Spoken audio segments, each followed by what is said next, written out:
She was soaked, starving, and broken, curled up between trash bins behind an old warehouse, the rain falling in cold sheets.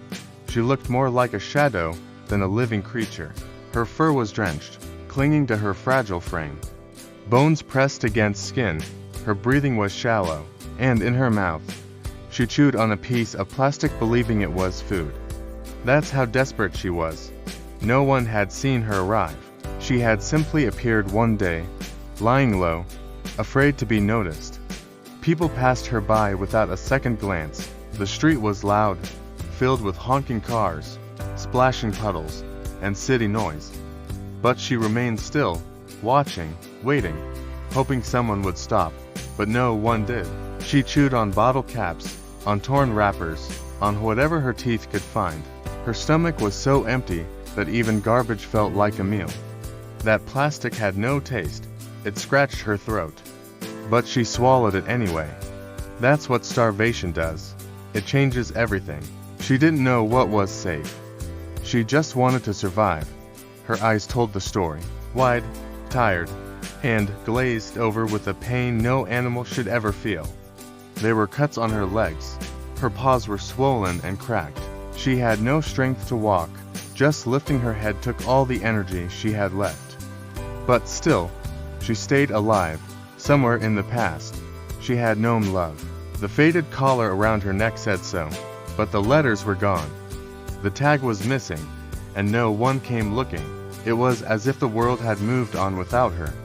Forgotten she even existed, left her to survive on scraps and plastic, soaked by the rain and shivering in silence. The nights were the worst. Cold winds blew through the alley. Rats ran past her. She didn't move, not because she wasn't scared, but because she couldn't. Her body had given up. But her heart hadn't. It still beat, weak, but steady. One morning, everything changed. A woman walked by, holding a camera, looking for something else entirely. She wasn't expecting to find a dog buried in trash. But something made her stop. Maybe it was instinct, or B, it was the way the dog's eyes followed her, without moving an inch. The woman knelt slowly. She didn't speak loudly or reach out too fast. She opened her bag and took out a protein bar.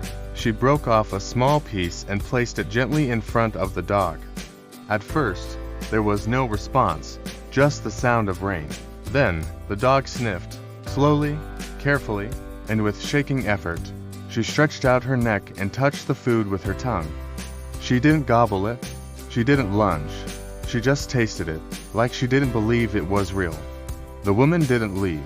She sat beside the dog for nearly an hour, offering food, whispering soft words, shielding her from the rain. When the dog finally rested her head on the woman's boot, that was the moment everything began to shift. She was lifted gently, wrapped in a warm blanket, and placed into a car. The dog didn't fight. She didn't bark. She just lay still, exhausted, surrendered, but not broken. At the vet, the news was heartbreaking. She was severely malnourished. Her stomach was filled with pieces of plastic and trash. She had infections in her skin, parasites in her system, and old wounds that hadn't healed. The fact that she was even alive stunned everyone, but there was still hope. They named her Hope. She stayed at the clinic for weeks. Under 24-hour care, tiny meals, warm baths, medicine, and soft voices that reminded her she was safe now. The plastic in her stomach took time to pass, but her body began to heal. At first, she didn't trust food. She would sniff a bowl and walk away. It took gentle hands and patience to show her that this food wouldn't hurt her. She didn't need to eat garbage anymore. She didn't have to chew plastic to stay alive. Hope began to change. Her coat grew back, soft and warm. Her eyes brightened, her legs grew stronger, and for the first time, she wagged her tail. It wasn't a big wag, just a little movement. But it meant the world. It meant she remembered how to feel joy. She learned how to walk again, how to run, how to play. Her first toy was a small stuffed rabbit. At first, she just stared at it. Then, one day, she grabbed it gently in her mouth and carried it to her bed. She had never had a toy before. She didn't know how to play, but she was willing to learn. The woman who had found her visited every day. She brought fresh food, new blankets, and talked to Hope like they were old friends. And Hope listened, always listening. Her eyes followed every movement. Her ears perked up at the sound of her name. Soon, Hope left the clinic. She went home with the woman, to a place with soft rugs, open windows, and a backyard full of sunshine. There were other dogs there, friendly ones. At first, Hope was nervous. She kept to herself. But over time, she joined them. She chased butterflies, rolled in grass, barked at birds. It was like watching a flower bloom and fast forward. Hope was no longer the dog curled in garbage, chewing on plastic. She was healthy, happy, and loved. Her transformation wasn't just physical, it was emotional.